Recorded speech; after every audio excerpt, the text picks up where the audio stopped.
In celebration of Women's History Month, this episode of This Week in Royal History will exclusively highlight remarkable women. During this special month, we will not only recognize the birthdays and commemorate the deaths of these women, but also delve into their inspiring life stories and significant contributions to history. Get ready to learn about some truly amazing figures. The Tudors Dynasty Podcast.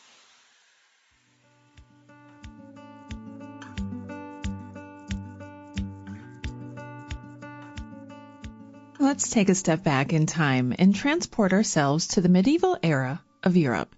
Meet Marie, born into royalty as the eldest daughter of King Henry VII, Holy Roman Emperor, and Margaret of Brabant in the year 1304. As a young girl, she was betrothed to Louis of Bavaria, but their engagement was short-lived as Louis passed away in 1311. However, Marie's fate took a new turn when she entered into a second marriage with Charles IV of France in 1322. Charles was desperately seeking a male heir, and Marie was tasked with fulfilling this duty as Queen Consort of France. Her coronation in 1323 was a grand spectacle, marking the beginning of her new role as queen. Marie's journey toward motherhood, however, was fraught with heartbreak as she experienced the loss of 2 pregnancies. Despite this, she remained steadfast in her duties and was determined to give Charles an heir. But tragedy struck when Marie, at the young age of 20, prematurely gave birth to a son after falling out of a coach, and sadly passed away. Her death on the 26th of March 1324 was a tremendous loss to the French court and marked the ending of a promising life cut short. Continuing on our journey through history, let us leap forward to the late medieval period in Europe and meet Mary, born on the 13th of February 1457, to Charles, Count of Charolais, and Isabella of Bourbon. Despite her father's 3 marriages, Mary was his only child and inherited the Duchy of Burgundy after his death. Mary was a sought-after bride and received numerous proposals, but she chose to marry Archduke Maximilian of Austria to avoid a union with the French king. This decision sparked a long-standing conflict between the French and the Habsburgs, eventually culminating in the War of Spanish Succession in the early 18th century. Mary and Maximilian had 3 children, but unfortunately their youngest son did not survive infancy.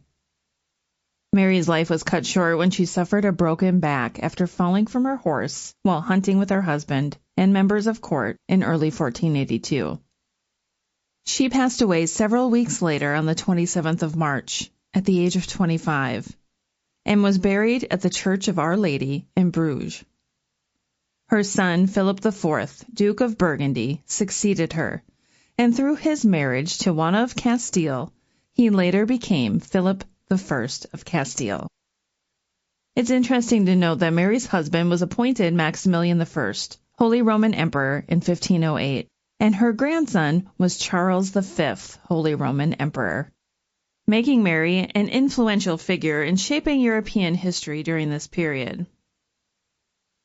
Despite her untimely death, Mary's legacy lived on, and her impact on the political landscape of Europe continued to be felt for centuries to come. As we journey through the pages of history, we now come to the story of Anna Amalia, born on the 9th of November, 1723, in Berlin, Prussia, to Frederick William I and Sophia Dorothea of Hanover. Despite being the youngest daughter, she was one of 10 siblings to survive into adulthood. Anna Amalia's passion for music was kept hidden from her father, but she was taught various instruments by her eldest brother, the future Frederick II of Prussia, with the encouragement of their mother. Anna Amalia's life took a different turn when she was considered as a potential bride for the Crown Prince of Sweden in 1744. But her sister, Louisa Ulrika, was chosen instead. However, Anna Amalia did not let this deter her and became the Abbess of Quedlinburg an imperial estate of the Holy Roman Empire. Her new position brought her great wealth, and she spent her days in Berlin composing music, leaving behind a collection of 2,000 volumes that's housed today in the Staatsbibliothek in Berlin. Despite her successes, Anna Amalia died on the 30th of March, 1787, at the age of 63. Her legacy continued to live on through her niece, the daughter of her sister, Louisa, who succeeded her as Princess Abbess.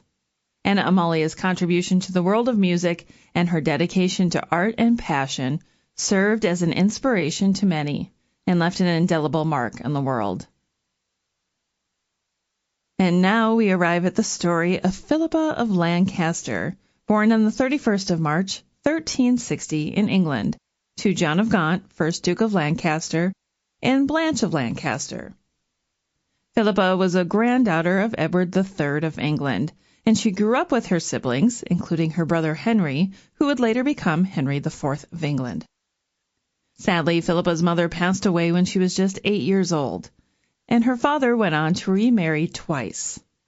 His third wife, Catherine Swynford, was Philippa's governess, and she grew close to the renowned poet Geoffrey Chaucer, and became a mentor and teacher to Philippa as she grew up.